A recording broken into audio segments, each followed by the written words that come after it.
The following program is available in high definition on these IPTV digital channels.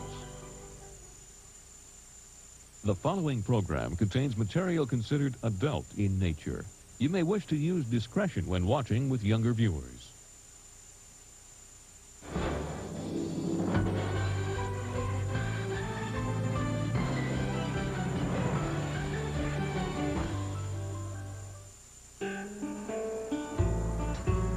Dover, Pennsylvania. Like much of the United States, Dover has become a town divided. I personally don't believe in Darwin's theory of evolution. Saying that you don't believe in evolution is almost saying for us, well, we don't believe that the Civil War ever took place in the United States.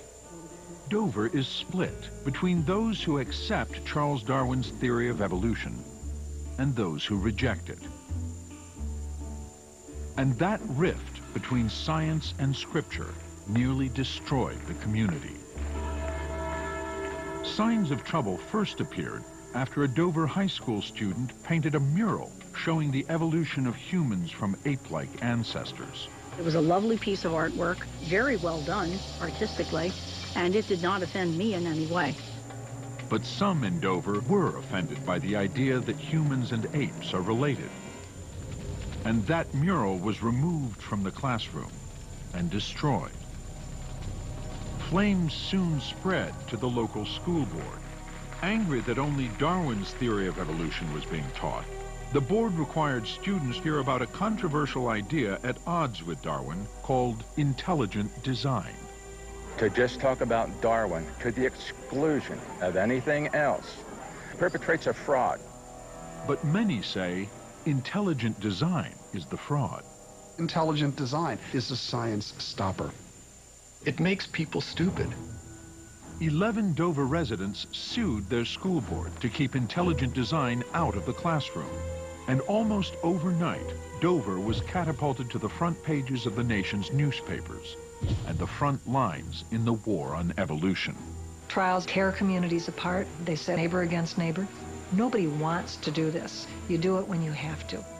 With Dover split down the middle, a federal court would decide if intelligent design is legitimate science or religion in disguise.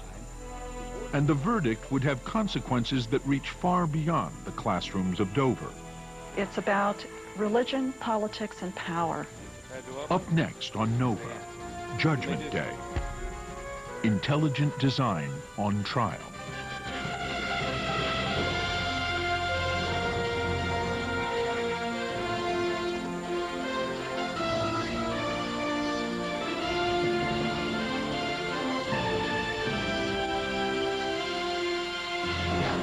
Major funding for NOVA is provided by the following.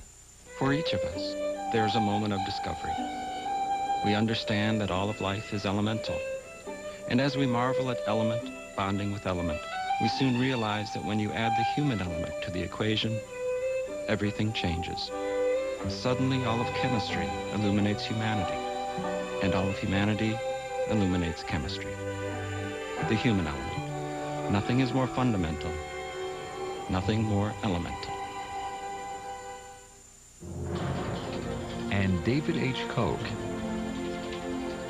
And Discovering New Knowledge. HHMI. And by the Corporation for Public Broadcasting, and by contributions to your PBS station from viewers like you. Thank you.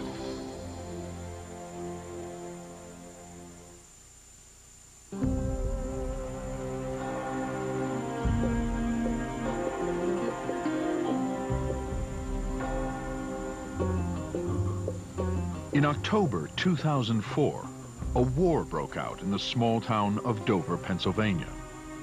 Today, the teachers in a rural Pennsylvania town became the first in the country required to tell students that evolution is not the only theory.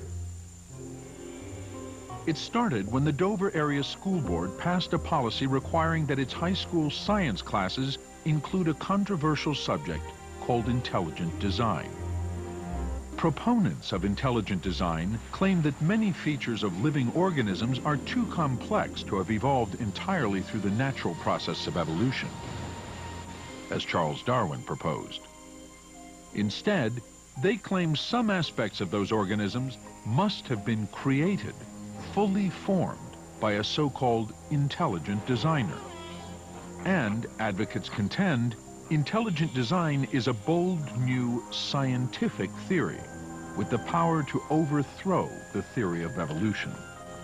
It's scientists debating science based on the evidence, not based on any religious text or authority, and it's clearly, properly the subject of a science class. It's in fact opening the path of inquiry to new ways of thinking about things. Evolution by natural selection is a scientific doctrine, then a critique of that doctrine is a legitimate part of science as well. The Dover School Board demanded that science teachers read their students a 1-minute statement claiming that gaps in the theory of evolution exist and putting forward intelligent design as an alternative. The statement also directed students to an intelligent design textbook called Of Pandas and People that would be made available. But many Dover residents and an overwhelming number of scientists throughout the country were outraged. They say intelligent design is nothing but religion in disguise, the latest front in the war on evolution. The goal of intelligent design is to try to re-Christianize American society. Intelligent design is not anywhere a scientific concept. It's not a field of science. It's not being actively researched by anyone. It's a violation of everything we mean and everything we understand by science. The stage was set for a battle that would pit friend against friend and neighbor against neighbor. It was like we shot somebody's dog. I mean, there was a blow up like you couldn't believe. This is like a civil war within the community, there's no question. Before it was over, this battle would land the school board in federal court. No cameras were allowed in the courtroom, so to bring this historic showdown between evolution and intelligent design to light, Nova has dramatized key scenes from court transcripts. It was a 6-week trial in which modern biology was Exhibit A. And hanging in the balance was not just the Dover biology curriculum. The future of science education in America, the separation of church and state, and the very nature of scientific inquiry were all on trial.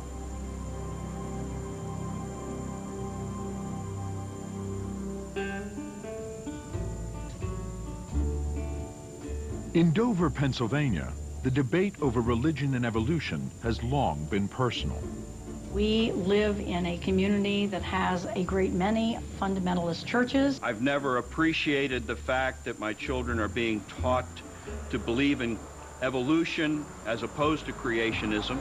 In the beginning, God created. To me, that's all I need to know. Located in the southeastern part of the state, about 20 miles from the capital, it's a quiet, rural place, home to about 20,000 people, more than a dozen churches, and 1 high school. One of the first people in Dover to sense that trouble was brewing was Bertha Spar. She had been teaching science at Dover High School for almost 40 years. In the spring of 2003, she received some disturbing news from the school district's assistant superintendent.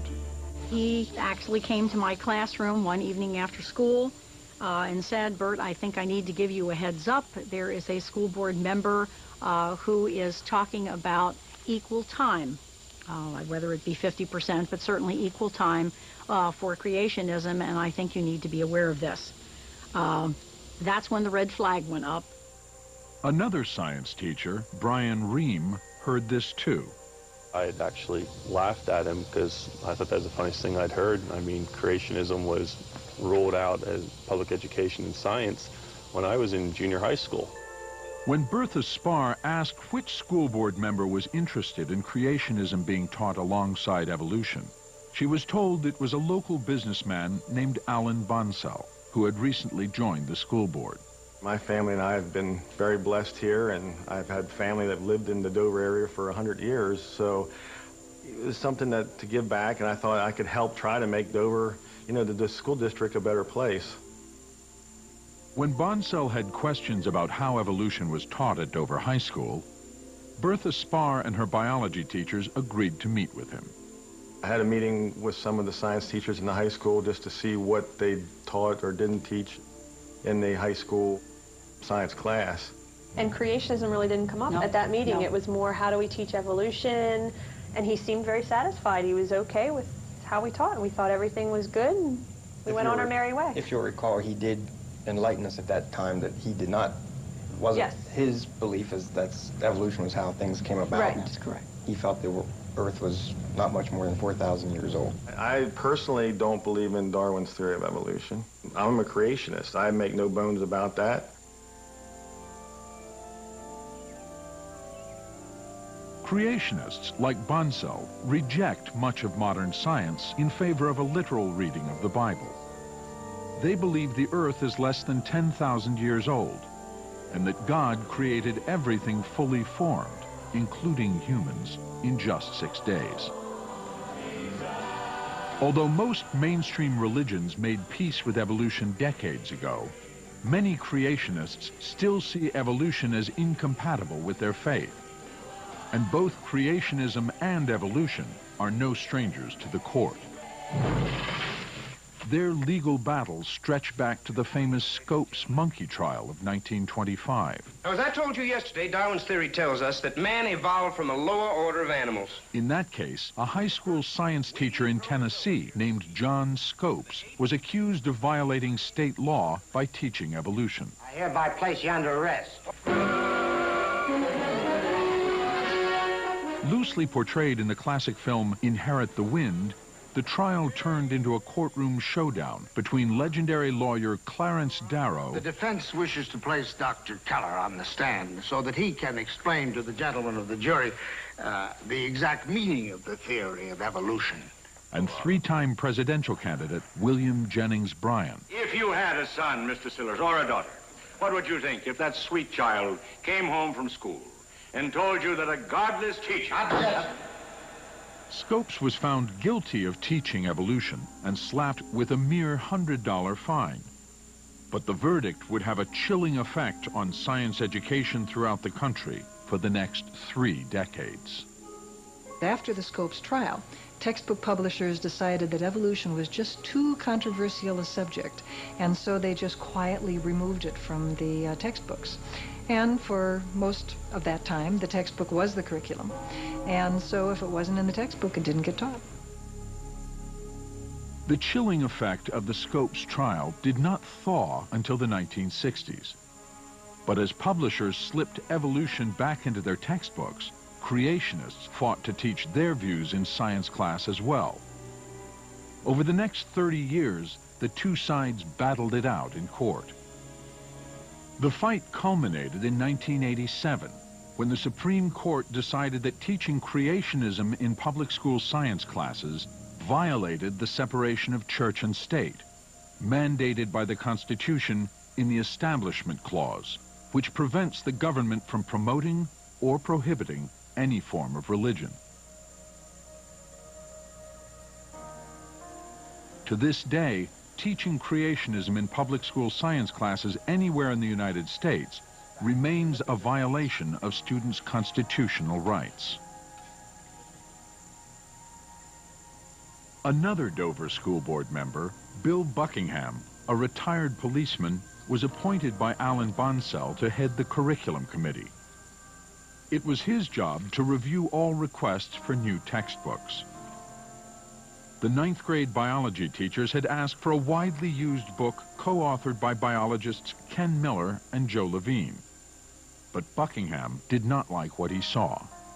In looking at the biology book the teachers wanted, I noticed that it was laced with Darwinism.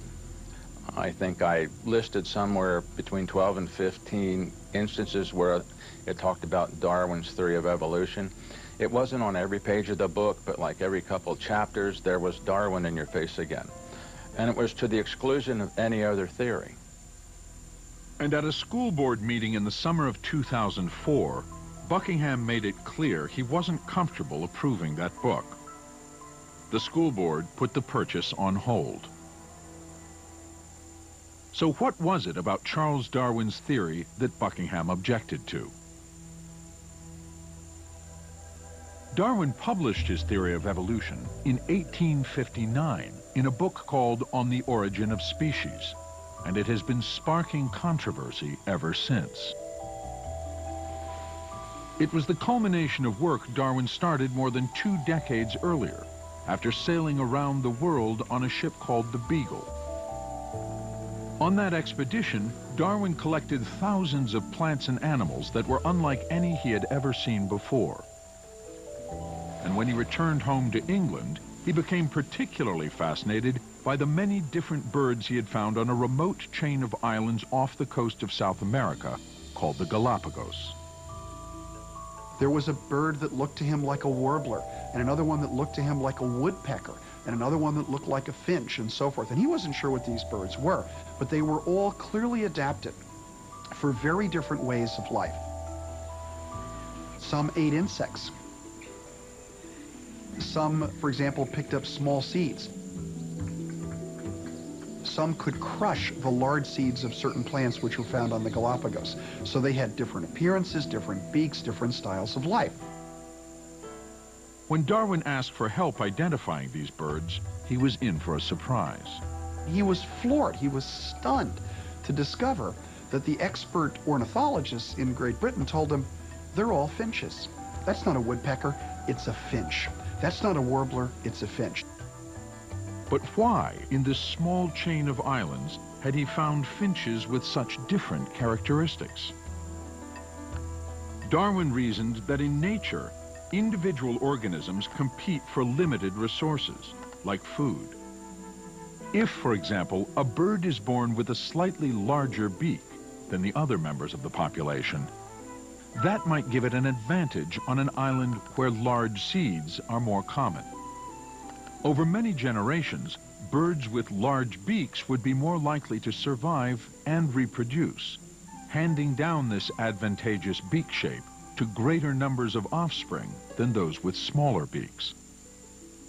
Darwin called this process natural selection because the forces of nature, such as the environment of an individual island in the Galapagos, select those organisms best suited to that environment. And he believed that over time, this could give rise to new species. What Darwin pointed out was a general principle, which is easily observed in nature. Species are not fixed. That with natural selection pushing or pulling or splitting, species can change over time. Darwin thought all the different kinds of plants and animals we see around us today, including humans, could have arisen by this process. He called the gradual evolution of new species from old descent with modification. And he pictured the relatedness of all living things as a great tree of life, with each twig a different species, ultimately springing from a common ancestor. As you follow the family tree farther and farther back, say from our twig, which we're just one twig on this vast tree, what you see is our similarities with apes, and going further down, our similarities with other mammals, further down, our similarities with reptiles, further down, our similarities with amphibians, fish, all the way down to worms and jellyfish and so forth. What you see is a continuity of life on the planet. That is, we're not exceptional in any great degree. We're just a twig on a giant evolutionary tree that includes everything. The common ancestry of all forms of life was one of Darwin's great insights, but he recognized disturbing implications in the idea that humans had evolved from ape-like ancestors. In the eyes of a lot of people, once Charles Darwin had proposed that natural processes could have produced every species on this planet, including us, they felt that took God out of the picture. And about a century and a half later, many people in Dover, like the United States as a whole, agree. One more spider, come spider. To this day, somewhere between a third and half the U.S. population does not accept evolution. I find it personally offensive because I'm a Christian. I believe the Bible is the inerrant word of God, and that the book of Genesis tells it like it is as to how we came into being. God didn't create monkey and then take man from a monkey. He created man. In Dover, hostility to the theory of evolution had already erupted in vandalism. After a Dover high school student painted a 16-foot mural depicting the evolution of humans from ape-like ancestors. The mural was on display in a science classroom when someone removed it from the school and burned it. Now, as Bill Buckingham continued fighting the purchase of the biology book at school board meetings, the science teachers began to suspect that he had been involved. This idea of man and monkey came into the conversation, and I immediately remember saying to him, does this have anything to do with that mural that disappeared? And that's when he made the remark that he gleefully watched it burn. Right. Sort of under his breath, but we heard what he said. Though Buckingham denied any involvement in the incident, when he reportedly announced he was searching for a biology book that included evolution and creationism, the school board meeting erupted in chaos. Typically, a school board meeting is a very dry thing.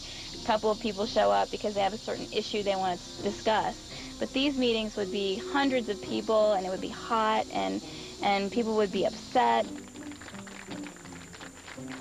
It was a zoo. It was just an absolute madhouse. Ludicrous, bizarre, many adjectives I could use. They were disrespectful to the public, disrespectful to the teachers. They didn't want to listen to anybody. They were just on their own agenda. Sometimes in a democracy, and when you have 9 different personalities together and you have a controversial issue, in the heat of the moment, somebody might say something they wish 10 minutes from now they wouldn't have said. Bring this meeting back to order. The controversy engulfing the school board caught the attention of local newspaper reporters, including Lori Lebo, who grew up in the area. From the first time I heard school board members were talking about creationism, I thought this could become a big issue. I didn't realize how big, but I certainly knew I was intrigued by it. Lebo began reporting on the controversy, but her interest in the issue was not just professional. It was also personal. Lori's father had been the owner of a local radio station, but the oldies format wasn't paying the bills, and the electric company was about to put him off the air.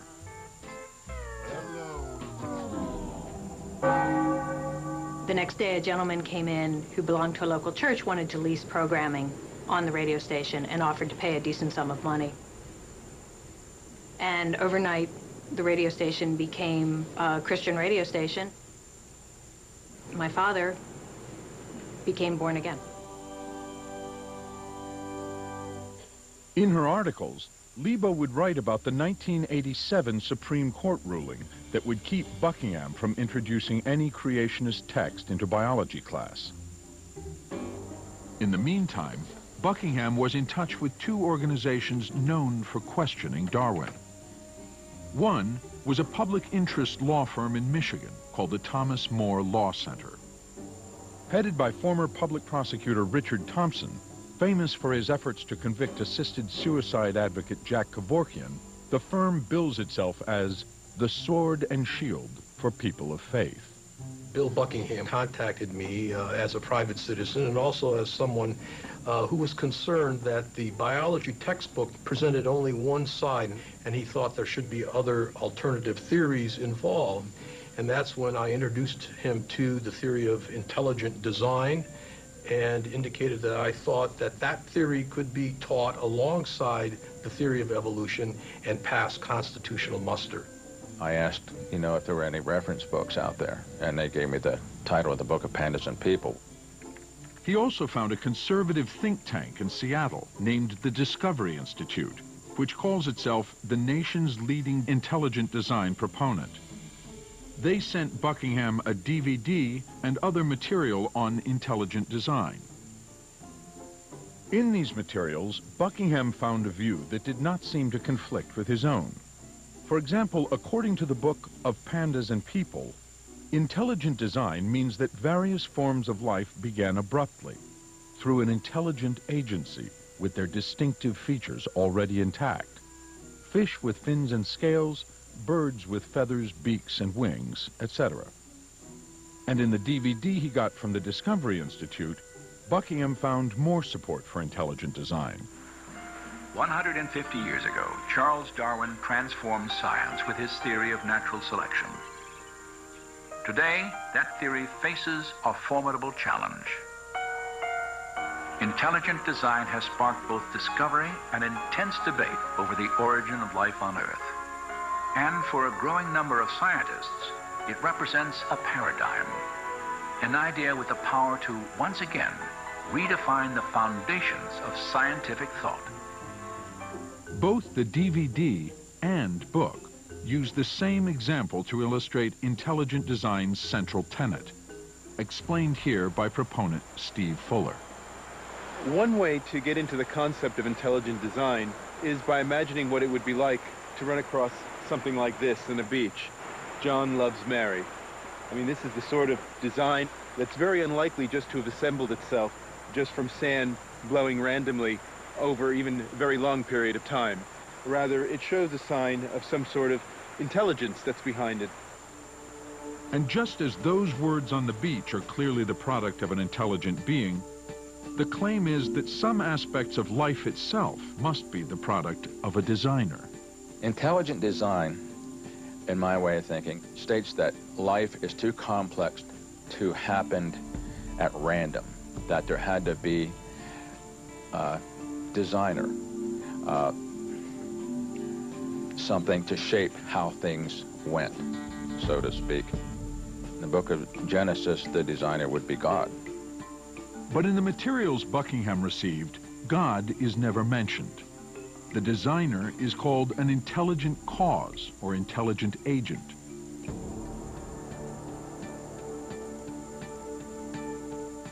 Championed by a law professor named Philip Johnson, intelligent design began to emerge in the 1980s. This whole Darwinian story, it seems to me, has been very much oversold. Everybody is told that it's absolutely certain and certainly true, and because it's called science, it has been proved again and again by absolutely unquestionable procedures. But this is not true. It's an imaginative story that has been spun on the basis of very little evidence. An emeritus professor at the UC Berkeley Law School, Johnson wrote a book called Darwin on Trial, in which he laid the groundwork for the intelligent design movement. For years, he's been making the claim that evolution may produce small-scale changes, like the different finch beaks Darwin observed. But for humans to come about requires the intervention of some kind of intelligence. That is the basic intelligent design proposition, that the unintelligent causes by themselves can't do the whole job. An intelligent cause had to be involved. Armed with this new information on intelligent design, Bill Buckingham returned to the school board. He had been told that intelligent design was a good compromise between his religious beliefs, is what he told me, and Alan Bonsall told me that too, and what the courts will allow. They were both very clear on that this is their compromise. Even though they believe in creationism, this would sort of bridge the gap for them. But the science teachers were not convinced. The first reading of it, an intelligent agent created life. That's creationism. It's biblical creationism, you know? All I have to do is take out intelligent agent, put in God, and voila, we have the story of Genesis. So there's no question in my mind what intelligent design was. Now Buckingham was ready to take a stand. He came up with the ultimatum that the only way that they would vote for the textbook was that we adopted the book of Pandas and People as a sister or companion textbook. But when he put it before the school board, he came up 2 votes short. The board chose to purchase only the standard biology book, co-authored by Ken Miller.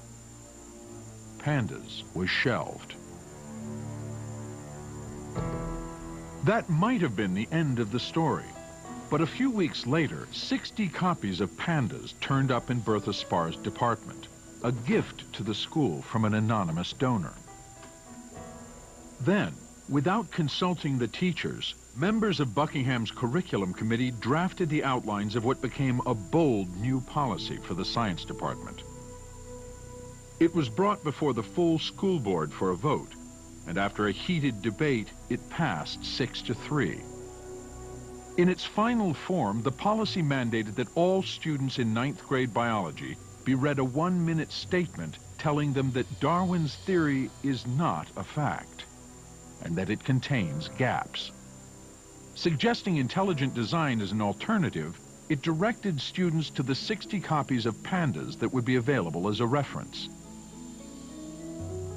The school board members who voted against Buckingham's proposal resigned in protest.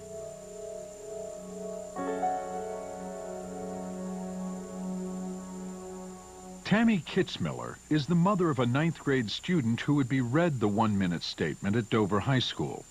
She called the ACLU to see what could be done. I just didn't agree with what they were doing. I did not like how they were trying to mix religion and science.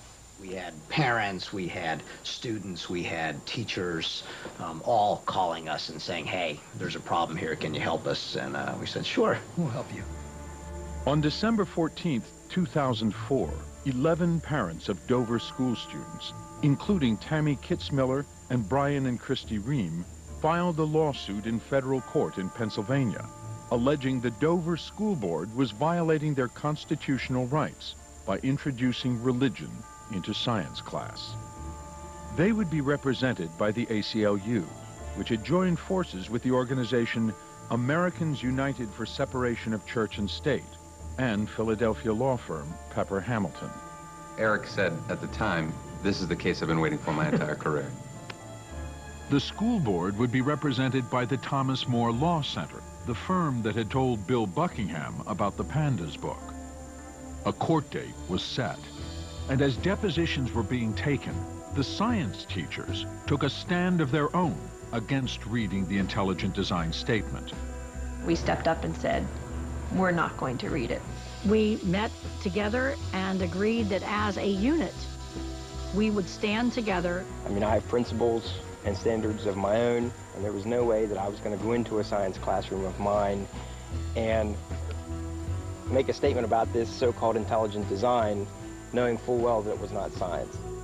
They notified the board of their refusal in a memo that proclaimed, intelligent design is not science. Intelligent design is not biology. Intelligent design is not an accepted scientific theory.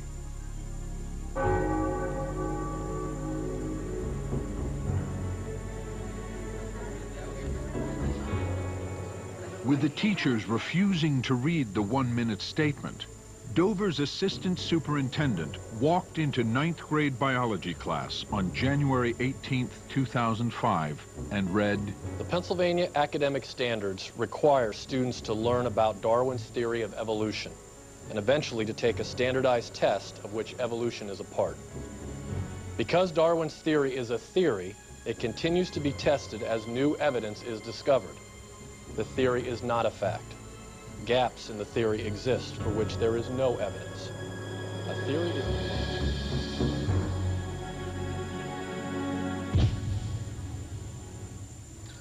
On September 26, 2005, almost exactly a year after the school board passed the intelligent design policy, 6 weeks of testimony in the case of Kitzmiller versus Dover Area School District got underway in federal court in Harrisburg, Pennsylvania.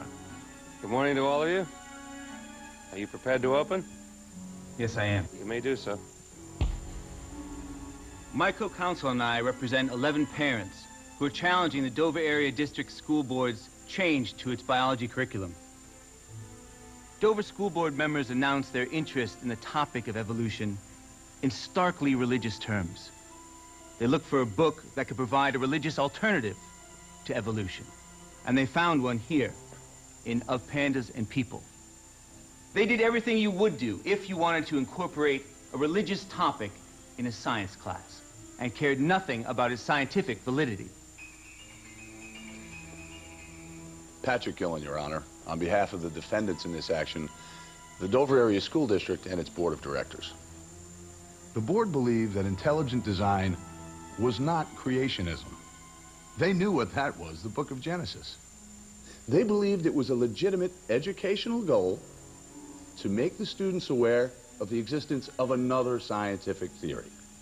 Defendants' experts will show this court that intelligent design theory is science. It is not religion.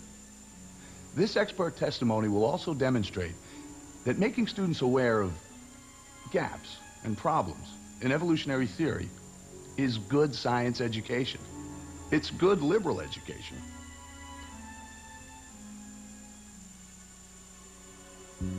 By the time the trial started, challenges to the teaching of evolution had cropped up in dozens of other states, and intelligent design was attracting some heavy hitters.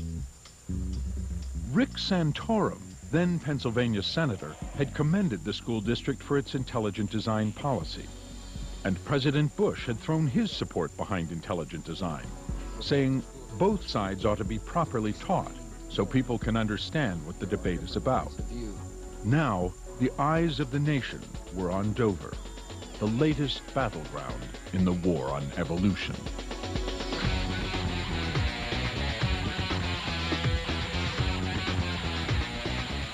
Yeah, I don't want to sound melodramatic, but I actually think very important things were at stake. One is the future of science education in this country.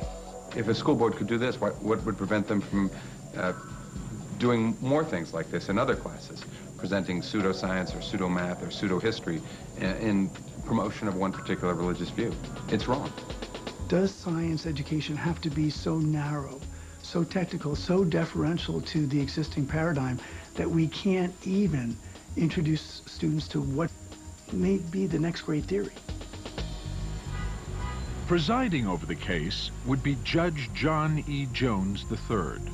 I could never have imagined in August of 2002, when I took my seat, that I would be presiding over a case that would attract literally worldwide attention. Jones had been recommended for his position on the bench by Senator Santorum and appointed by George W. Bush. Before becoming a judge, Jones was head of Pennsylvania's Liquor Control Board, where he banned the sale of Bad Frog beer because it showed a cartoon frog making an offensive gesture. Initially, you find out you've got a judge that's been appointed by President Bush who has come out himself in favor of intelligent design. That makes you a little nervous. Members of the defense, however, were optimistic about their chances in Jones's courtroom. What the Dover School Board had done, they weren't requiring that intelligent design be taught, and they weren't removing evolution from the classroom. So it seemed to me this was pretty modest, and so I did think it had a pretty good chance, if it was presented properly, of being accepted. We didn't have to show that, one theory was better than the other, merely that it was a credible theory and that the students would gain something by understanding the controversy surrounding the theory of evolution and the origin of species. The parents who opposed intelligent design, or plaintiffs, had launched the lawsuit, so the burden of proof was on them. And because the parents were asking for the teaching of intelligent design to be halted, an order that only a judge can render, there would be no jury. Instead, the jury box was packed with reporters and writers from around the globe, including one with a surprising connection to the case. I think of myself as being a sort of living disproof of evolution, because my great-great-grandfather was Charles Darwin, who was obviously, wrote one of the most important books of the last 2,000 years, and I'm a screenwriter. This is not evolution, in the right direction. To win, the plaintiff's lawyers would have to show the judge that the Dover School Board's one-minute statement promoted religion or that board members had religious motivation. In addition, both sides asked the judge to rule on a fundamental question. Is intelligent design science or not? In order to show that intelligent design is not science, we had to talk about, well, what is science? For help, the plaintiffs turned to researcher Nick Motzke and his colleagues at an organization called the National Center for Science Education, which tracks challenges to evolution in public schools. The last time any lawyer took biology was probably in 9th grade, and I spent months and months on email, at meetings, explaining science, explaining evolution to the lawyers. To make their case before a judge who had no particular scientific training, the lawyers for the parents assembled a team of expert witnesses. And as their first witness, they called biologist Ken Miller, co-author of the textbook that Bill Buckingham had called Laced with Darwinism. Dr. Miller, what is evolution? Most biologists would describe evolution as the process of change over time that characterizes the natural history of life on this planet. And what was Darwin's contribution to evolution? Darwin pointed out that there's a struggle for existence, whether we like to admit it or not. He realized that those organisms that had the characteristics that suited them best in that struggle, those were the ones that would hand those characteristics down to the next generation. And that therefore the average characteristics of a population could change in one direction or another, and they could change quite dramatically. And that's the essential idea of natural selection. Starting with Ken Miller, the plaintiffs walked Judge Jones through the conflict at the heart of this case. Miller testified how Darwin's theory pictures the history of life as a tree, with species gradually evolving into others over millions of years, producing new branches and twigs, a process that gives rise to all the variety of life, from bacteria to Darwin's finches to ourselves. But intelligent design takes a different view, as the movement's own literature shows. Intelligent design teaches a history of life in which organisms appear abruptly, are unrelated, and linked only by their designer. What's really being advocated is the idea that organisms poofed into existence through the miraculous act of an intelligent designer, i.e. God. That's the view that intelligent design promotes. So how can scientists be so sure Darwin's tree accurately represents the history of life on Earth? As it turned out, the latest in a large body of evidence to refute intelligent design and support evolution was coming to light just as this case was unfolding.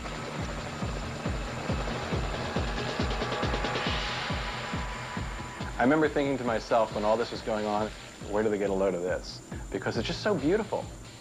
Darwin believed that evidence for his idea of common ancestry would be unearthed in the form of transitional fossils. For example, if over millions of years fish gave rise to land animals, as evolutionary theory predicts, we should find fossils of extinct creatures that are part fish and part land animal.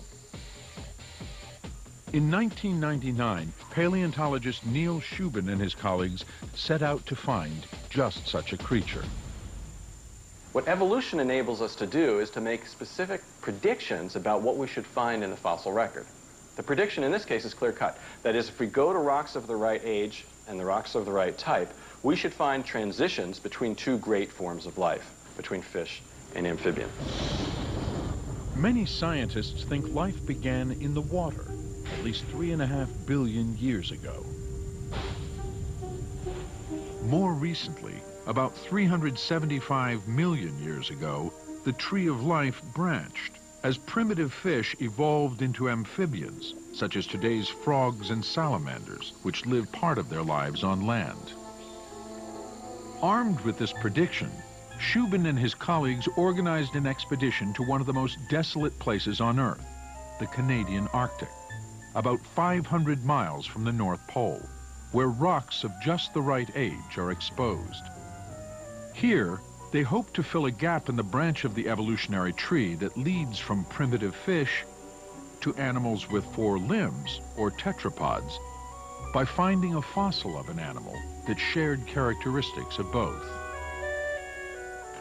But after 3 summers of digging through hundreds of tons of rock in this harsh environment, they had found little of interest. They returned the next year for one last try. Money was running out. This was it. We were told this was our last year up there. And then in 2004, in the 3rd day of the season, a colleague of mine was removing rock and discovered a little snout sticking out the side of the cliff, just exactly like this. And he removed more rock and more rock and more rock, and it became clear that this was a snout of a flat-headed animal. And that's when we knew, flat-headed animal at 375 million years old, this is going to be something interesting. They called it Tiktaalik, which means large freshwater fish in the language of the local Inuit people. And it's one of the most vivid transitional fossils ever discovered, showing how land animals evolved from primitive fish. Over here you have a fish of about 380 million years old. And what you see, just like any good fish, it has scales on its back and fins. You compare that to an amphibian, you find a creature that doesn't have scales, and it's modified the fins to become limbs, arms and legs. And the head's very different. It has a flat head with eyes on top and a neck. What we see when we look at the fossil record, at rocks of just the right age, is a creature like Tiktaalik. Just like a fish, it has scales on its back and fins. You can see the fin webbing here. Yet when you look at the head, you see something very different. You see a very amphibian-like thing with a flat head with eyes on top. It gets even better when we take the fin apart. When we look inside the fin, as in this cast here, what you'll see it as bones that compare to our shoulder, elbow, even parts of wrist, bone for bone. So you have a fish at just the right time in the history of life that has characteristics of amphibians and primitive fish. It's a mix. And just as evolutionary theory predicts, Tiktaalik suggests a tree of life, with one species giving rise to another over millions of years. The discovery of Tiktaalik was still being written up at the time of the trial, so it couldn't be used as evidence. But Shubin's colleague, paleontologist Kevin Padian, showed the judge examples of other fossils with transitional features that support Darwin's tree of life. My testimony in the trial was basically taking a day and showing the judge how we do our work and what the evidence is. How dinosaurs evolved into birds, as seen in creatures like Archaeopteryx, which has a long tail and teeth like a dinosaur, but feathers just like a modern bird. How ancestors of modern reptiles evolved into creatures now extinct that share a common ancestor with mammals. And how surprisingly whales evolved from large land animals that returned to the water. And where the pandas book says we can't go from A to B, there are no fossils and we don't know how to study them. Actually, we've gone from A to B and to C, D, E, F, and G. We have the fossils, we have the transitional features, we have the ways of analyzing them with many different lines of evidence, and we're looking for the picture that accounts for the most lines of objective evidence. With each fossil, Padian refuted Panda's claim that different life forms appear suddenly by showing how fossils of extinct organisms bridge the gaps between species, resulting in a picture of gradual evolution, just as Darwin proposed.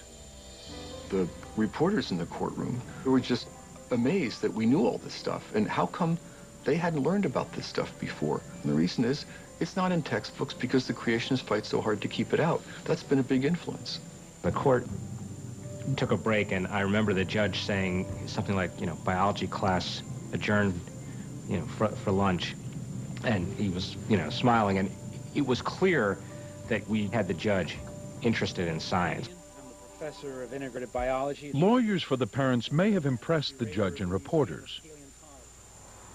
But many in Dover wondered, why is evolution taught as fact if it's just a theory? Maybe Darwinism is the prevalent theory out there today, but it is a theory. It isn't a law of science. It isn't, a fact. It is a theory. We just wanted alternative views talked about too. We weren't saying don't talk about Darwin. Talk about Darwin. It's a theory. But that's what it is. It's not Darwin's law. It's not Darwin's fact. It's Darwin's theory. To say it's just a theory is really a bit insulting to science, because it holds, in science, a theory holds more weight than just a fact does. And here I think the term theory needs to be looked at in the way that scientists consider it. A theory is not something we think of in the middle of the night after too much coffee and not enough sleep. That's an idea. A theory in science means a large body of information that's withstood a lot of testing. It probably consists of a number of different hypotheses and many different lines of evidence. Gravitation is a theory that's unlikely to be falsified, even if we saw something fall up. It might make us wonder, but we try to figure out what was happening rather than immediately just dismiss gravitation. Facts are just the minutiae of science. By themselves, they can be right or wrong. But a theory is something that's been tested and tested over and over again, built on, revised. It continues to be reworked and revised. Dr. Miller, would you agree that Darwin's theory of evolution is not an absolute truth? Well, I certainly would, for the very simple reason that no theory in science, no theory is ever regarded as absolute truth. We don't regard atomic theory as truth. We don't regard the germ theory of disease as truth. We don't regard the theory of friction as truth. We regard all of these theories as well-supported, testable explanations that provide natural explanations for natural phenomena. Should we regard Darwin's theory of evolution as tentative? We should regard all scientific explanations as being tentative, and that includes the theory of evolution. Science is about discovering the unknown, what we don't know. I don't focus on what we know as a scientist. I want to find new things that tell me about what I don't know. As the plaintiffs testified, that quest to investigate the unknown has led to the discovery of some of the strongest evidence for evolution. Darwin was convinced that species evolve over time through natural selection acting on inherited traits. But he had no idea how those traits arose or how they were passed from generation to generation. When 20th century scientists discovered the role DNA plays in heredity, they founded a new science called genetics that put Darwin's theory to the test. Virtually every cell in every living thing contains chromosomes, which are made of densely packed strands of DNA that function as a blueprint of the individual organism's characteristics. During reproduction, chromosomes from each parent replicate and shuffle their parts to produce new chromosomes. Then each parent passes chromosomes to offspring. But the process is imperfect. Along the way, DNA is subject to random mutations or mistakes, giving each offspring its own unique blueprint. Sometimes this produces characteristics in offspring that are benign. Other times it produces harmful characteristics, like a misshapen wing. But occasionally, the process gives rise to a beneficial trait. For example, a butterfly whose coloration mimics another species that tastes bad to birds. About 100 years after Darwin proposed that natural selection acts on new traits appearing in a population, genetics revealed the biological mechanism that gives rise to those traits in the first place. And therefore you could say that when modern genetics came into being, everything in Darwin's theory was at risk. Could have been overturned if it turned out that genetics contradicted the essential elements of evolutionary theory. But it didn't contradict them. It confirmed them in great detail. And as Miller would testify, a genetics paper published less than a year before the trial had confirmed what has long been the most inflammatory part of Darwin's theory: the common ancestry of humans and apes. That paper explored a curious discrepancy in our chromosomes. The cells of all great apes, like chimpanzees, gorillas, and orangutans, contain 24 pairs of chromosomes. If humans share a common ancestor with apes, you'd expect us to have the same number. But surprisingly, human cells contain only 23 pairs. The question is, if evolution is right about this common ancestry idea, where'd the chromosome go? Well, evolution makes a testable prediction. And that is that somewhere in the human genome, we ought to be able to find a piece of Scotch tape holding two chromosomes together, so that our 24 pairs, two of them were pasted together to form just 23. And if we can't find that, then the hypothesis of common ancestry is wrong and evolution is mistaken. Next slide. To solve this riddle for the court, Miller would show how scientists discovered traces of our evolutionary past buried in the very structure of a chromosome carried by all humans. Typically, on the ends of every chromosome, you should find special genetic markers, or sequences of DNA, called telomeres. And in their middles, you should find different genetic markers called centromeres. But if a mutation occurred in the past, causing two pairs of chromosomes to fuse, we should find evidence in those genetic markers. Telomeres not only at the ends of the new chromosome, but also at their middles, and not one, but two centromeres. Finding a structure like this in our chromosomes would explain why humans have one pair fewer than the great apes. And if we don't find that, then evolution is in trouble. Next slide. Lo and behold, the answer is in chromosome number 2. All of the marks of the fusion of those chromosomes predicted by common descent and evolution, all those marks are present on human chromosome number 2. So the case is closed in a most beautiful way. And that is, the prediction of evolution of common ancestry is fulfilled by that lead pipe evidence that you see here, in terms of tying everything together. That our chromosome, formed by the fusion from our common ancestor, is chromosome number 2. Evolution has made a testable prediction, and it has passed. So, modern genetics and molecular biology actually support evolutionary theory? They support it in great detail. And the closer we can get to looking at the details of the human genome, the more powerful that evidence has become. Darwin didn't even know about molecular biology and DNA, yet that's where some of the most profound evidence is being uncovered today. Think about that. That somebody in the 1800s made predictions that are being confirmed in molecular biology labs today. That's a very profound statement of a very successful theory.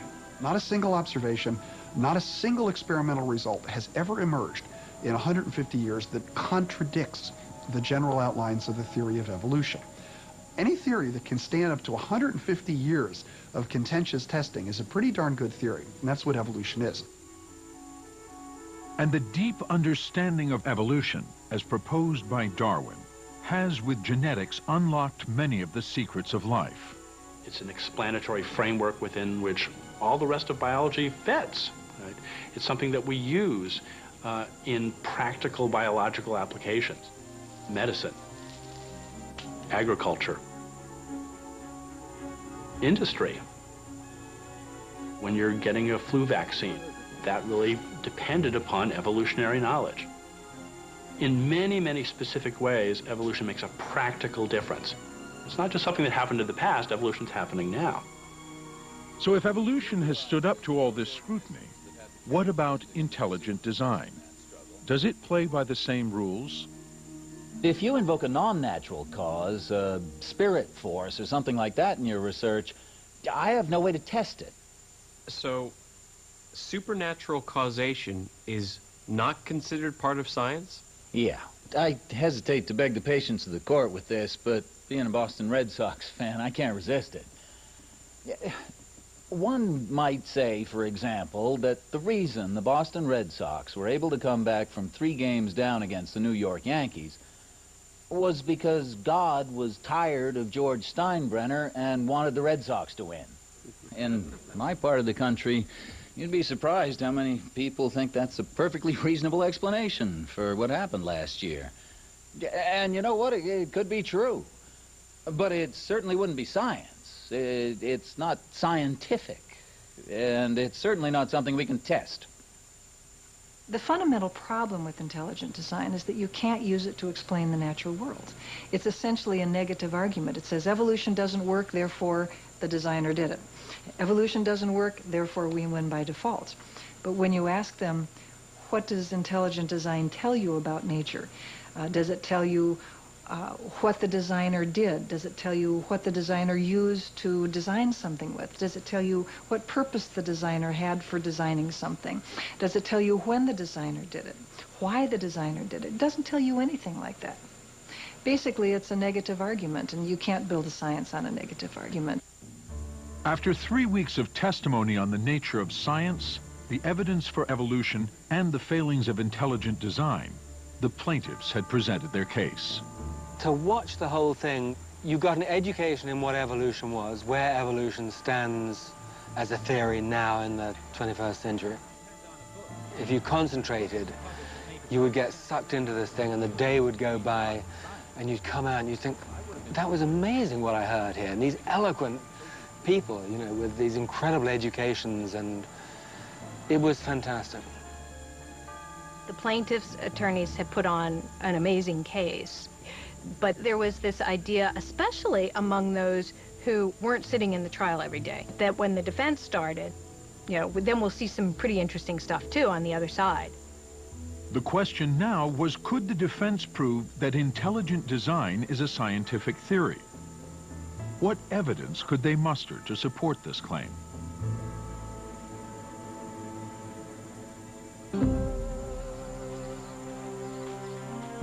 While the battle in federal court heated up, the atmosphere in Dover had gone from divisive to dangerous. Tammy Kitzmiller, the lead plaintiff in the case who had a daughter in 9th grade biology class at Dover High School, had been receiving hate mail since the start of the trial. One letter was pretty disturbing. I think this was the one with the passage that, the last sentence especially, Madeline Murray was found murdered for taking prayer and Bible reading out of the schools, so watch out for a bullet. This was the letter that I made sure my lawyers got a copy of, and it was forwarded to the FBI. Anywhere you turned, we were getting attacked. I mean, the people in the community were attacking us in the newspapers. People in our own profession were attacking us, saying, you know, what are you guys doing in Dover? Why are you letting this happen? People in the community were calling us atheists, which was a bit offensive to two of us in the department because two of us happened to be sons and daughters of ministers. I fail to understand how teachers can call themselves Christians, go to church, talk about God, talk about Christ, and then go to school 5 days a week and talk about Darwin and teach it as if it's fact. Not a theory, but that's how it happened. I don't understand that. To me, that's talking out of both sides of your mouth. Having ignited much of the controversy that resulted in the lawsuit, Bill Buckingham had made a surprise announcement. Citing poor health and struggles with OxyContin as a result of surgery, he resigned from the school board and moved out of state. A school board election was only months away, and now 8 of the 9 seats would be up for grabs, putting intelligent design on trial in the voting booth as well as the courtroom. Dover science teacher Brian Ream, who had already moved on to another school system, had thrown his hat in the ring. I couldn't work for a board that was going to mandate we teach religious ideas in the science classroom. I've got kids in the district, and that's not the kind of district I want my kids going to school in. So the choice was either move the whole family or try and fix the district that we live in. We chose to fix it. But when he hit the campaign trail, Brian found himself again in the line of fire in the war on evolution. Problems that I ran into in the campaign, being out door to door, where people just wouldn't listen to you and they just automatically judged you in advance that you're this kind of person and we're good Christians, we'd never vote for you, and they slam the door in your face, forgetting their windows are open, and call you an F&A hole or tell you you're just a damn atheist. Every step I take, I'm taking you. You walk my way, Jesus. Every breath I take. For the Reams, this was particularly hurtful. Both are active in their church and run a summer Bible school program. We have a neighbor, actually, who was appointed to the school board and was in support of intelligent design, and he was out campaigning and saying very negative things about our family, how we're atheists, and if you vote for those atheists, well then God's not going to be happy with you. We are members of the same body, serving the Lord. To make the case for intelligent design, the defense had lined up 8 expert witnesses, including several members of the Discovery Institute, the Seattle organization that promotes intelligent design. But of those 8 witnesses, 5 never testified. Witnesses started dropping like flies. We still haven't heard a complete explanation of why this happened, but there was some dispute going on between the Discovery Institute and the Thomas More Law Center over how the case would be run. Nova made repeated requests to interview members of the Discovery Institute to talk about this and other issues. But the Institute set conditions that were inconsistent with normal journalistic practice. For the defense to win, however, did not require a large number of witnesses. Our aim was not really to disprove Darwin's theory of evolution. Our aim was to merely show that there are credible scientists who believe that the empirical data was supportive of intelligent design. That's all we had to show. It was our thinking, if they could prove that there was a scientific basis for intelligent design, that it would be possible that the court could conclude that there was a valid secular purpose for teaching intelligent design. I think everybody was waiting to see whether or not the intelligent design folks had a case. But by the time we finished presenting our case, I think it was pretty clear that everything rested on Michael Behe's testimony. A scientist and senior fellow at the Discovery Institute, Michael Behe is the author of the popular intelligent design book Darwin's Black Box, and dozens of papers unrelated to intelligent design published in peer-reviewed science journals. Behe refused multiple invitations from Nova to be interviewed for this program, though he went on record in the trial. Dr. Behe, what is your profession? I am a professor in the Department of Biological Sciences at Lehigh University in Bethlehem, Pennsylvania. And you're a biochemist? That's correct, yes. How long have you taught at the college level? For 23 years. Sir, what is intelligent design? Intelligent design is a scientific theory that proposes that some aspects of life are best explained as the result of design, and that the strong appearance of design in life is real and not just apparent. Is intelligent design based on any religious beliefs or convictions? No, it isn't. What is it based on? It is based entirely on observable, empirical, physical evidence from nature, plus logical inferences. Now, when you use the term design, what do you mean? Well, I discuss this in my book, Darwin's Black Box, and a short description of design is shown in this quotation from Chapter 9. Quote, "What is design? Design is simply the purposeful arrangement of parts. When we perceive that parts have been arranged to fulfill a purpose, that's when we infer design." End quote. Part of the defense strategy would be to show the judge examples of biological systems they claimed were too complex to have evolved by natural selection, and therefore must have been the product of a designer. Can you give us a biochemical example of design, Dr. Behe? Yes, that's on the next slide. I think the best, well, the most visually striking example of design is something called the bacterial flagellum. Now, this is a figure of a bacterial flagellum taken from a textbook, which is widely used in colleges and universities around the country. The bacterial flagellum is quite literally an outboard motor that bacteria use to swim. And in order to accomplish that function, it has a number of parts which are ordered to that effect. Now, this part here, which is labeled the filament, is actually the propeller of the bacterial flagellum. The motor is actually a rotary motor.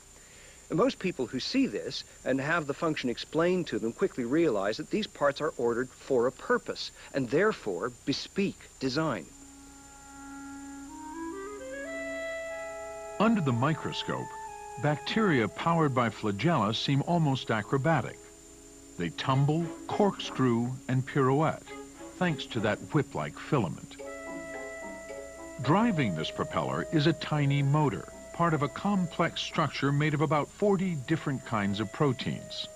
The bacterial flagellum looks like a sort of Jules Verne notion of what the future looks like. It has a strange sort of mechanical quality to it, these sort of cogs and waving tails and stuff.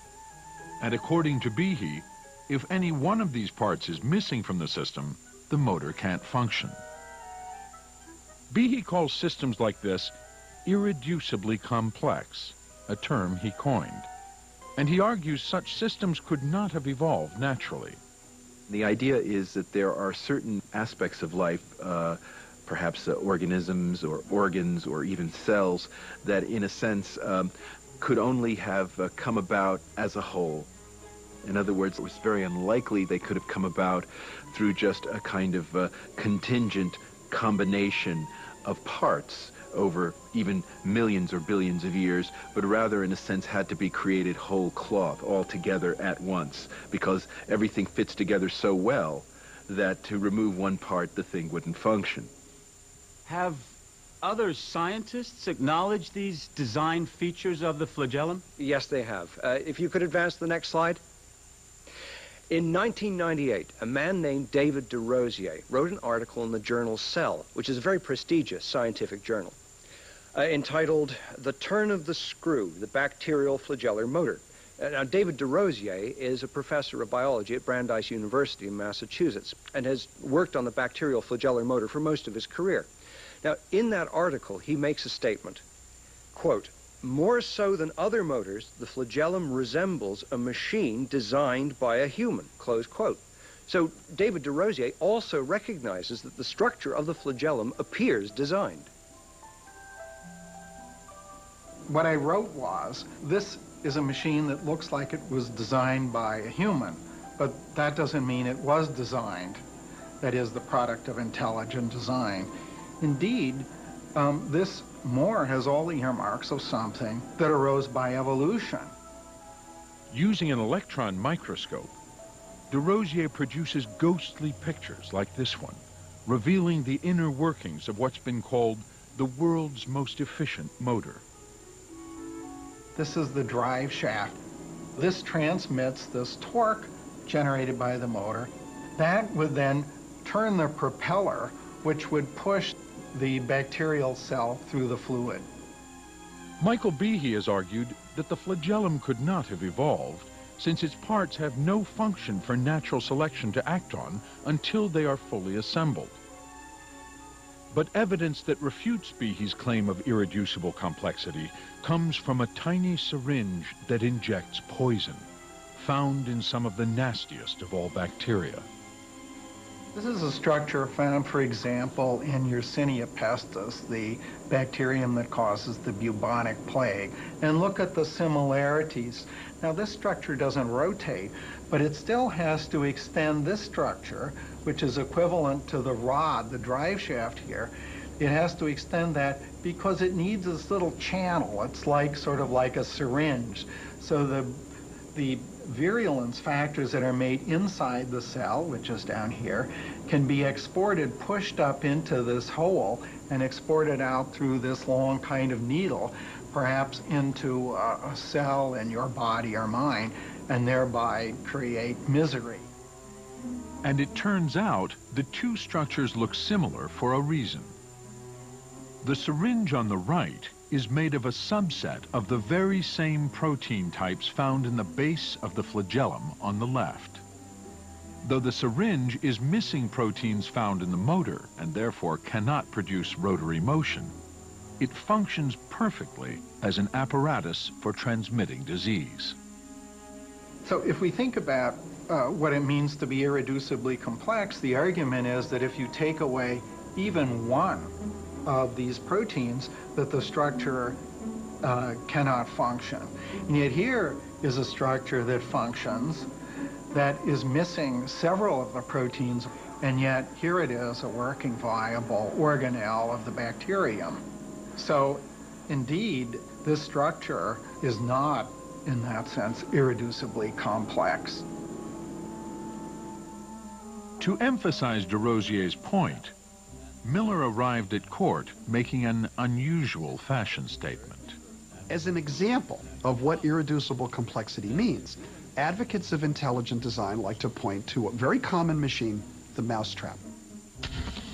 And the mousetrap is composed of 5 parts. It has a base plate, the catch, a spring, a little hammer that actually does the dirty work, and a bait holder. The mousetrap will not work if any one of these 5 parts are taken away. That's absolutely true.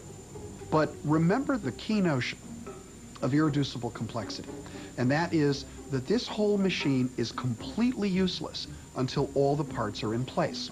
Well, that turns out not to be true. And I'll give you an example. What I have right here is a mousetrap from which I've removed 2 of the 5 parts. I still have the base plate, the spring, and the hammer. Now, you can't catch any mice with this, so it's not a very good mousetrap. But it turns out that despite the missing parts, it makes a perfectly good, if somewhat inelegant, tie clip. And when we look at the favorite examples for irreducible complexity, and the bacterial flagellum is a perfect example, we find the molecular equivalent of my tie clip, which is we see parts of the machine missing 2, 3, 4, maybe even 20 parts, but still fulfilling a perfectly good purpose that could be favored by evolution. And that's why the irreducible complexity argument falls apart. But Behe testified it's not just microscopic organisms that are irreducibly complex. Evolution, he says, fails to account for the network of organs and cells that defend us from disease. Has the theory of evolution, in particular natural selection, explained the existence of the defensive apparatus such as the immune system? No. Do you consider it a problem? I certainly consider it to be a problem. But other scientists who think that Darwinian evolution simply is true don't consider much of anything to be a problem for their theory. If you could highlight the second full paragraph of Darwin's black box, page 138. What you say is, we can look high or we can look low, in books or in journals, but the result is the same. The scientific literature has no answers on the question of the origin of the immune system. And in the context, that means that the scientific literature has no detailed, testable answers to the question of how the immune system could have arisen by random mutation and natural selection. May I approach, Your Honor? You may. What I did was to pile on the witness stand articles all having very sophisticated explanations for how the immune system evolved, and basically challenged him to respond given the claims he'd made. Now, Dr. Behe, these articles rebut your assertion that the scientific literature has no answers on the origin of the vertebrate immune system. No, they certainly do not. My argument is that these articles have no detailed, rigorous explanations for how complex biochemical systems could arise by a random mutation and natural selection. And these articles do not address that. And then he starts to say, well, have you read this book, Dr. Behe? And he starts to pile these up on Behe's witness stand. Eventually, Behe was almost dwarfed by the stack of scientific literature on the evolutionary origin of the immune system. All these hard-working scientists published article after article over years and years, chapters and books, full books, addressing the question of how the vertebrate immune system evolved. But none of them are satisfactory to you. That's a lawyer's trick. Purely a lawyer's trick. Now, you know, was Michael Behe going to read every one of those books before he responded? You know, it was totally theatrics. Mr. Rothschild, would you like your books back? They're heavy. The defense case included 3 expert witnesses. And on the last day of testimony, the final defense witness told the court about a creature that by now was familiar to everyone. I'm Dr. Scott A. Minnick. I'm an associate professor at the University of Idaho in microbiology. Dr. Minnick, can you give us an example of design at the molecular level? This is a bacterial flagellum. This is a system I work with. We've seen that. I know. You're going to see a little more of it, Your Honor. I kind of feel like Zsa Zsa's 5th husband here, you know. As the old adage goes, I know what to do, I just can't make it exciting. But I'll try. Now, you specialize your focus and research on the flagellum, is that correct? That's correct. Yeah. And you've done experiments on the flagellum. I have. And you've written peer-reviewed articles on it. Yes. Now, Dr. Minnick, a complaint that's often brought up, and plaintiffs' experts have brought it up in this case, is that intelligent design is not testable. It's not falsifiable. Would you agree with that claim? No, I don't. I have a quote here from Mike Behe. In fact, intelligent design is open to direct experimental rebuttal. To falsify such a claim, a scientist could go into the laboratory, place a bacterial species lacking a flagellum under some selective pressure, for motility, say, grow it for 10,000 generations and see if a flagellum or any equally complex system was produced. If that happened, my claims would be neatly disproven. Is that an experiment that you would do? You know, I think about it. I'd be intrigued to do it. I wouldn't expect it to work, but that's my bias. Now, you claim intelligent design can be tested, correct? Correct. Intelligent design, according to you, is not tested at all, because neither you nor Dr. Behe have run the test that you yourself advocate for testing intelligent design, right? Well, turn it around in terms of these major attributes of evolution. Have they been tested? You see what I'm saying, Steve? It's a problem for both sides. As the legal teams battled it out in court, the clash between intelligent design and evolution was taking a toll on Dover. Local newspaper reporter Lori Lebo sat through every day of testimony, and the conflict began to drive a wedge between Lori and her father. He believed that God really should be in science class. He did not believe in science. And he was all worried about me, and because I believed in evolution. And he said, you know, well, do you really believe that we came from monkeys? I'm like, at that point I was pretty burnt out from the trial, and I didn't really have the patience that I probably should have had with him. And I just said, yeah, I mean, you know, yeah, I do believe in evolution, Dad. You know. And so we'd fight every morning.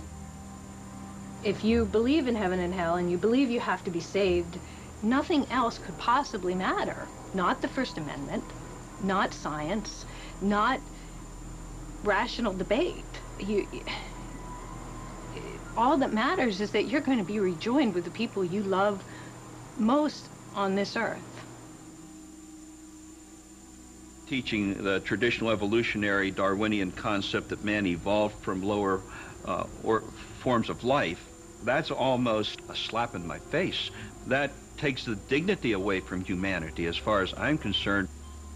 What gives dignity to man is that every one of us are made in the image of God. He is the creator, and he created the world with intention and with design. It upsets me deeply that now in our educational system we are indoctrinating our young people to think differently about humanity. I've never made a secret of the fact that I'm a Roman Catholic, and a long tradition of scholarship in the Catholic Church has argued that truth is one, that science and religion should ultimately be in harmony. But that doesn't make faith a scientific proposition. I think, as many religious people do, that faith and reason are both gifts from God. And if God is real, then faith and reason should complement each other rather than being in conflict.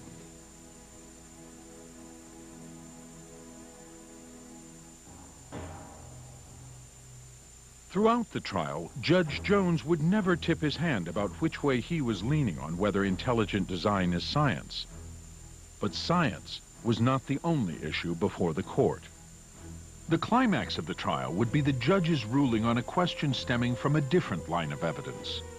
When they introduced intelligent design into the classroom, were members of the Dover School Board motivated by religion? If so, that would amount to a violation of part of the First Amendment to the Constitution, the Establishment Clause, which mandates the separation of church and state. In order to prevail, we needed to prove either that the school board acted for the purpose of promoting religion, or that its policy has the effect of promoting religion. It's either purpose or effect, either one. The Establishment Clause says that Congress cannot pass a law which promotes one religion over another. And that trickles all the way down to any state action, and in this case, the actions of a school board. But what evidence was there that the school board was motivated by religion? Months before the trial, when Bertha Spar had unpacked the boxes containing the 60 copies of Pandas given by an anonymous donor, she found a clue. I was directed by the administration to unpack the boxes, count the books, stamp, and number them. In the bottom of the box, I found a catalog. I opened the catalog to see what they had to say about the book in question, and at the very top of the catalog page, it was listed under creation science. This should certainly be a smoking gun and would be a benefit to us somewhere down the road. This information was handed off to the National Center for Science Education. The NCSE was helping the lawyers who were arguing to keep intelligent design out of Dover High School. Knowing of Pandas and People would be central to the case, Nick Motzke investigated the book. When the court case was filed and Pandas was adopted in the policy, it became clear that Pandas was going to be the representative of intelligent design for the purposes of this case. And so the history of that book became important, the arguments it made became important, and we undertook to dissect these various aspects in preparation for the case. Motzke dug into Pandas, examining it page by page, and scouring the internet to see what he could unearth about its history. Rummaging through the NCSE archives one day, Motzke came across a creationist student newspaper from 1981. At the bottom of the front page, he noticed a tiny article with a headline announcing "Unbiased Biology Textbook Planned." And that article mentioned that a man named Charles Thaxton, now a fellow at the Discovery Institute, was working on a book that would present both evolution and creation. The academic editor was Charles Thaxton, who was the editor of the Pandas book, so it was clear that that ad was referring to the Pandas project. What was interesting is that it talked about the book being about creation and evolution instead of the later terms intelligent design and evolution. If they could show Pandas started out as a creationist book, that would suggest intelligent design is simply creationism repackaged, and therefore inherently religious. Motzke emailed this information to Eric Rothschild, who immediately issued a subpoena to the publisher of Pandas for any drafts the book went through before printing. In a few months, they received 2 boxes of material. The lawyers sent them to Barbara Forrest, a philosophy professor and author who has been tracking intelligent design for years. She was scheduled to testify in the trial. Oh my goodness. Those 2 boxes contained about 7,000 pieces of paper. And I had to sit down with those documents and just start flipping through them, which is what I did, day and night. After much digging, she hit pay dirt. Buried in these documents were 2 drafts of Pandas straddling the 1987 case of Edwards versus Aguilard, in which the Supreme Court ruled it unconstitutional to teach creationism in public school science class. One draft was written before the case, and the other revised just after. In the first 1987 draft, which is the pre-Edwards draft, the definition of creation reads this way. Creation means that various forms of life began abruptly through the agency of an intelligent creator with their distinctive features already intact, fish with fins and scales, birds with feathers, beaks and wings, etc. The same definition in this draft, after the Edwards decision, reads this way. Intelligent design means that various forms of life began abruptly through an intelligent agency with their distinctive features already intact, fish with fins and scales, birds with feathers, beaks, etc. Same definition, just one is worded in terms of creationism, the other one worded in terms of intelligent design. Everyone said intelligent design is creationism relabeled. Never in our wildest dreams, though, did we think that this would actually be recorded in paper in a way that could be documented in a court case. And that became probably our best single piece of evidence at trial. Barbara Forrest's testimony would make a strong case that the Dover School Board was thrusting religion into the classroom. And in comparing the Of Pandas and People drafts, Forrest discovered that the authors had apparently made their revisions in haste. In cleansing this manuscript, they failed to replace every word properly. I found the word creationists, and instead of replacing the entire word, they just kind of did this and got design proponents with the C in front and the ISTS in the back from the original word. So the correct term for this transitional form is co-design proponentists. And everyone now refers to this as the missing link between creationism and intelligent design. You've got the direct physical evidence there of a transitional fossil. Barbara Forrest's testimony not only traced the creationist lineage of pandas. Citing a Christian magazine's interview, Forrest let one of the intelligent design movement's own leaders, Paul Nelson, speak for himself. The question he was asked was, is intelligent design just a critique of evolutionary theory, or does it offer something more? Does it offer something that humankind needs to know? And this is his answer, quote, "Easily the biggest challenge facing the ID community is to develop a full-fledged theory of biological design. We don't have such a theory right now, and that's a real problem. Without a theory, it's very hard to know where to direct your research focus. Right now, we've got a bag of powerful intuitions and a handful of notions, such as irreducible complexity, but as yet, no general theory of biological design," end quote. The evidence she brought into that courtroom really exposed the hypocrisy of the intelligent design movement in a way that's irrefutable. She used their own language, things that they had written and said, to show that they themselves knew that this isn't science. And on the stand, Michael Behe was asked how he would define science. Dr. Behe, using your definition, intelligent design is a scientific theory, correct? Yes. Under the same definition, astrology is a scientific theory, using your definition, correct? Using my definition, a scientific theory is a proposed explanation which focuses or points to observable physical data and logical inferences. There are many things throughout the history of science which we now think to be incorrect, which would fit that definition.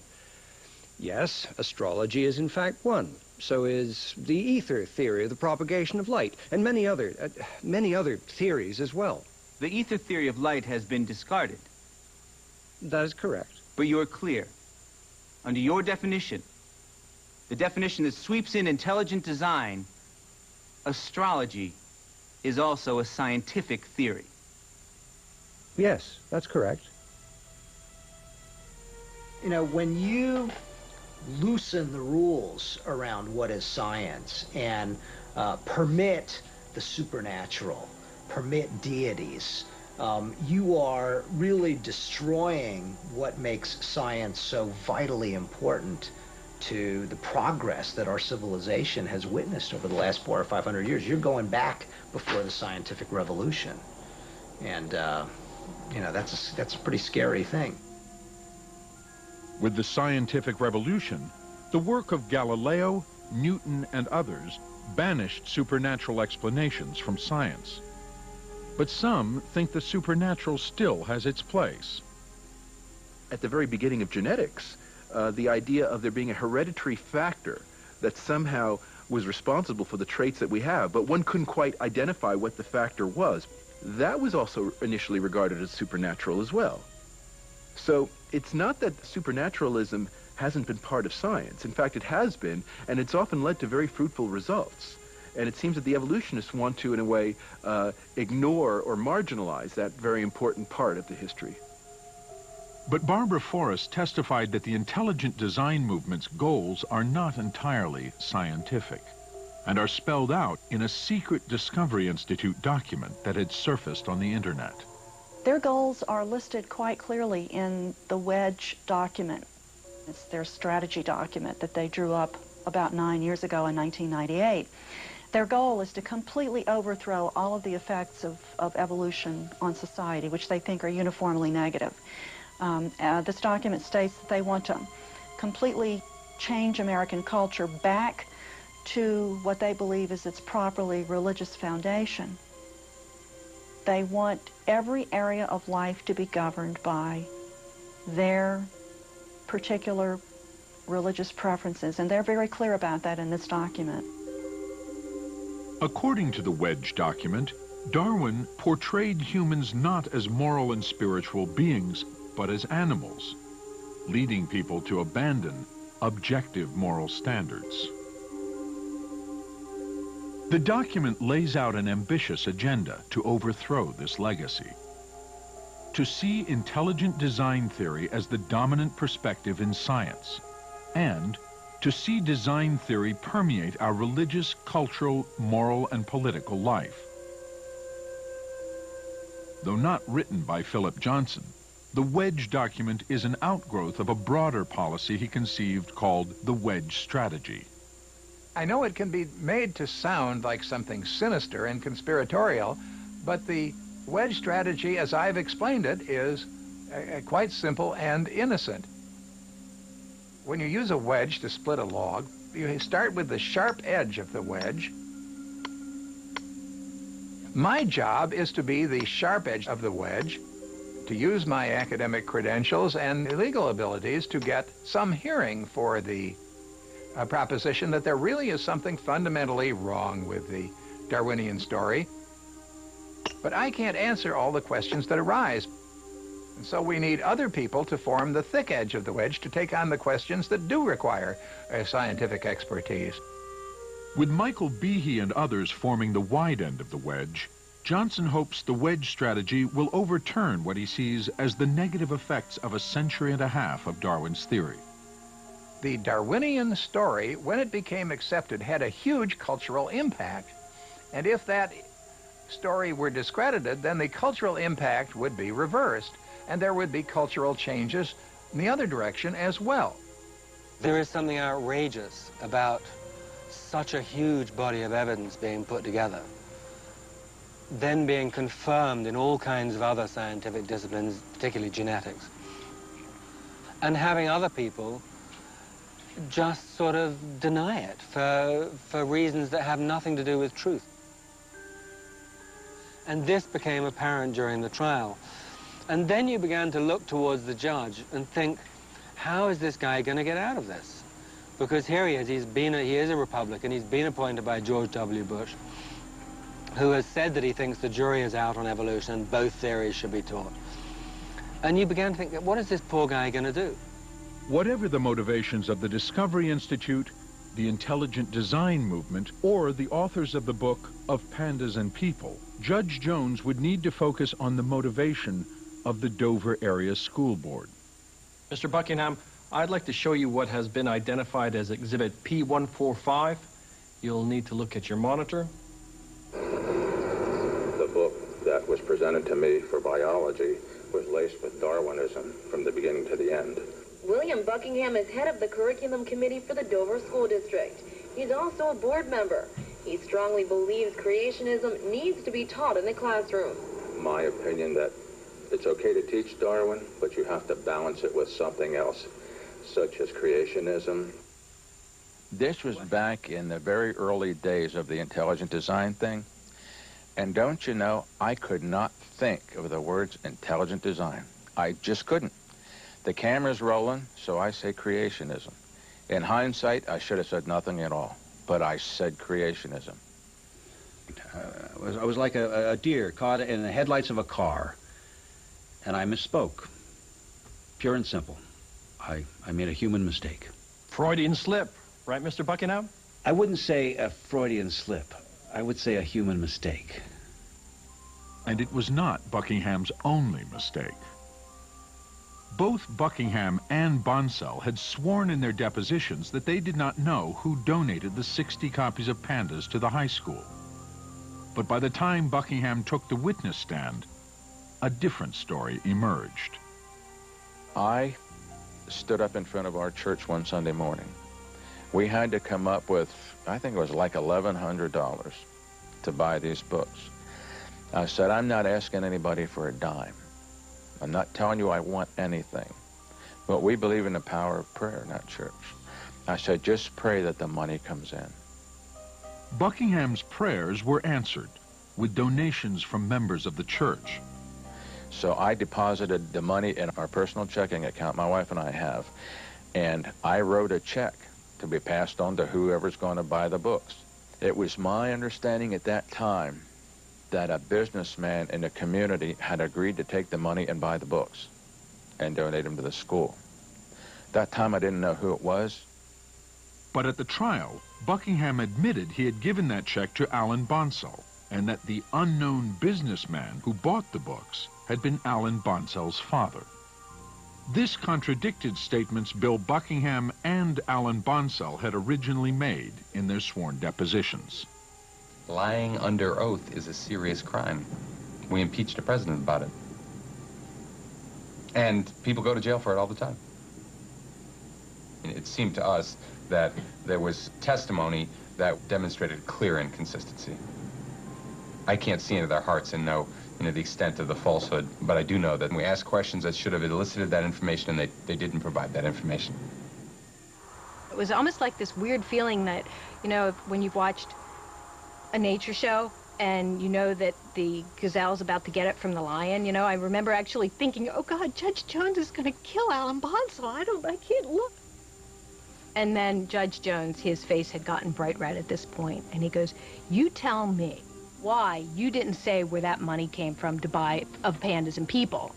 And Alan Bonsall finally, under Judge Jones's grilling, started to get a little nervous, and he started flapping his hands, and he started stammering, and he completely had lost this self-assured composure that he had earlier. And finally he just said, well, I misspoke.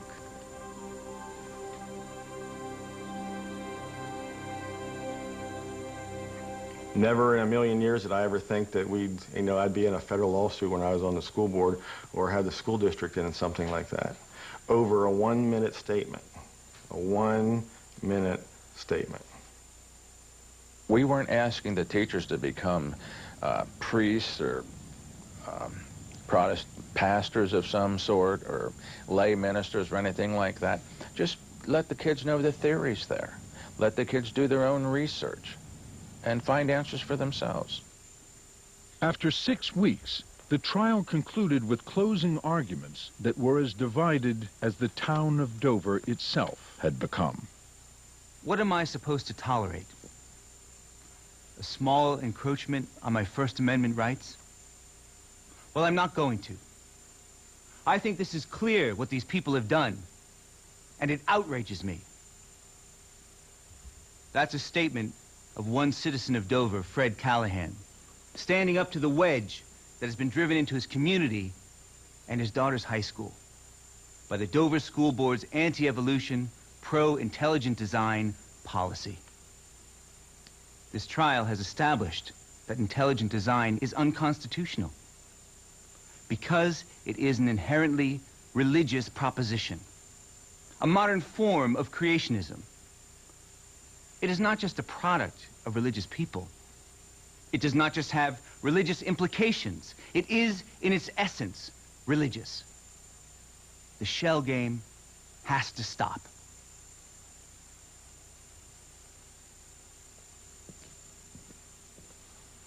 In sum, Your Honor, I respectfully submit that the evidence of record shows that the plaintiffs have failed to prove that the primary purpose or primary effect of the reading of a 4-paragraph statement on intelligent design, explaining that it's an explanation for the origins of life different from Darwin's theory, letting the students know there are books in the library on this subject, does not, by any reasonable measure, threaten the harm which the Establishment Clause of the First Amendment to the United States Constitution prohibits.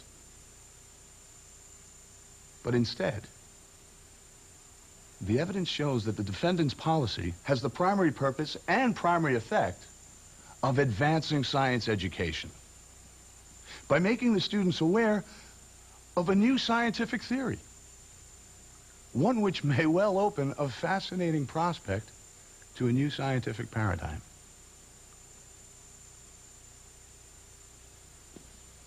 Judge Jones said he would return a verdict promptly.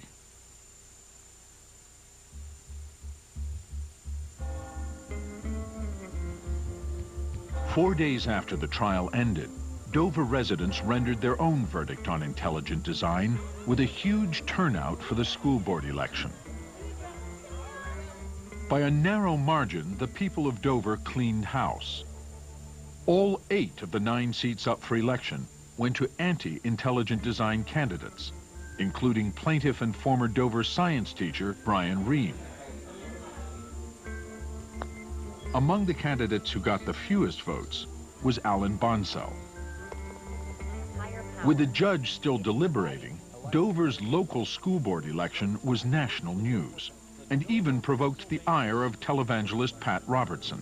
I'd like to say to the good citizens of Dover, if there is a disaster in your area, don't turn to God. You just rejected him from your city. Though Robertson had already passed judgment, Dover and the nation would have to wait another month for Judge Jones to render his verdict.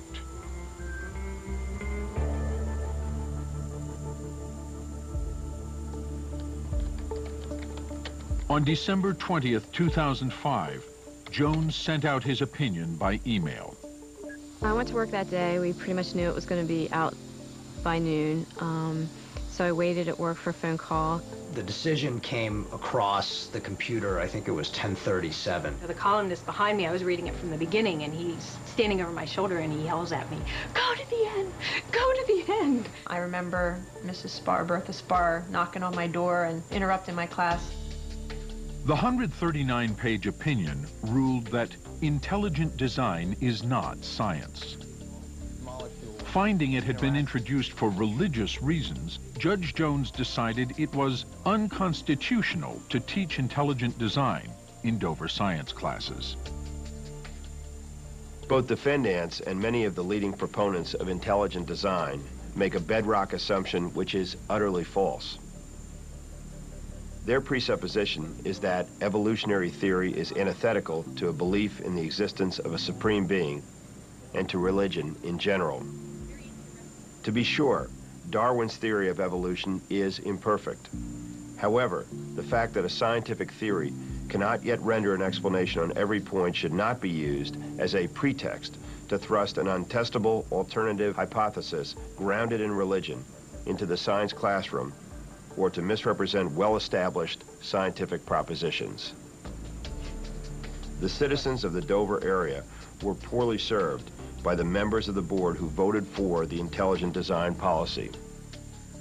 Citing what he called the breathtaking inanity of the school board's decision, he found that several members had lied to cover their tracks and disguise the real purpose behind the intelligent design policy. The crushing weight of the evidence indicates that the board set out to get creationism into science classrooms, and intelligent design was simply the vehicle that they utilized to do that. Jones recommended to the U.S. attorney that he investigate bringing perjury charges against Buckingham and Bonsell for lying under oath. And the overwhelming evidence at trial, he said, established that intelligent design is a religious view, a mere relabeling of creationism, and not a scientific theory. In an era where we're trying to cure cancer, where we're trying to prevent pandemics, where we're trying to keep science and math education on the cutting edge in the United States, to introduce and teach bad science to 9th grade students makes very little sense to me. You know, garbage in, garbage out, and it doesn't benefit any of us who benefit daily from scientific discoveries. The school district was permanently forbidden to teach intelligent design in its science curriculum. The administration was ordered to pay the plaintiffs' legal fees, totaling more than $1 million. And the election of a new school board opposed to intelligent design meant no appeal of the ruling would be mounted. In the wake of the trial, Time magazine named Judge Jones one of the 100 most influential people of the year. But not everyone was so pleased with the judge's decision. To put it bluntly, I think he's a jackass. I think he went to clown college instead of law school, or else he went to law school and slept during the Constitution classes, because his decision doesn't jive with the law. I think he should be on a bench, but it ought to be in a center ring of Ringling Brothers Circus. It's disgusting. It makes me feel sad. We as a board were trying to make Dover the best school district it could be. Yeah, that was our goal. At least mine was. We were trying to take it up to make it the best. I think, first of all, you have to say we had a fair trial. I'm just disturbed about the extent of his opinion, that it went way beyond what he should have gone into deciding matters of science. The Discovery Institute was also displeased.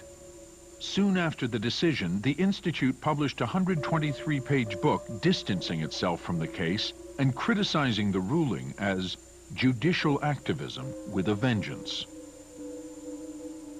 The verdict turned out to be more controversial than Judge Jones had imagined.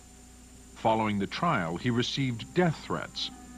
Jones and his family had to be placed under round-the-clock protection. I could never have imagined that I would receive threats to my person in an Establishment Clause case, but that's what happened in the Dover case.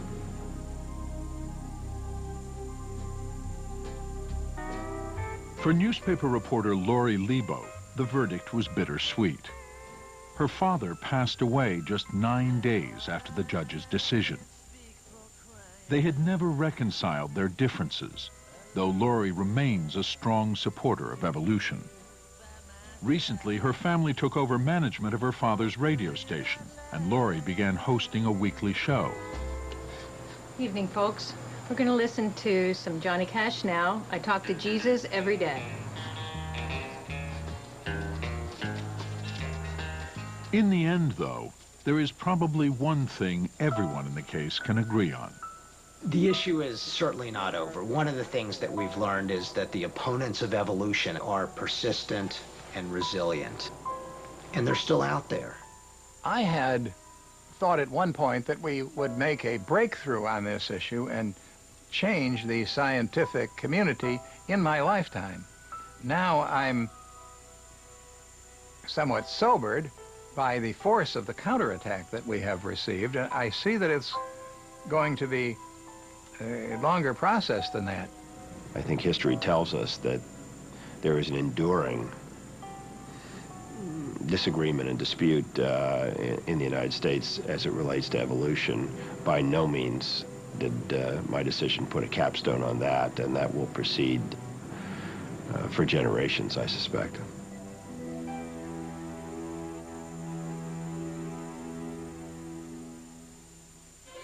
On the Intelligent Design website, hear NOVA's senior executive producer explain why NOVA took on this controversial topic. Watch any part of this program again, and much more. Find it on pbs.org. Major funding for NOVA is provided by the following. For each of us, there's a moment of discovery. We understand that all of life is elemental. And as we marvel at element bonding with element, we soon realize that when you add the human element to the equation, everything changes. Suddenly, all of chemistry illuminates humanity, and all of humanity illuminates chemistry. The human element. Nothing is more fundamental, nothing more elemental. And David H. Koch. And Discovering New Knowledge. HHMI. And by the Corporation for Public Broadcasting, and by contributions to your PBS station from viewers like you. Thank you.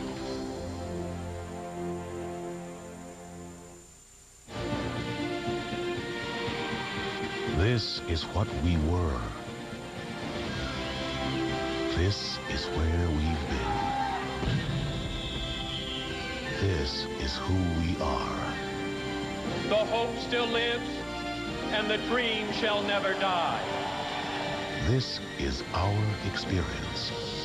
The American experience.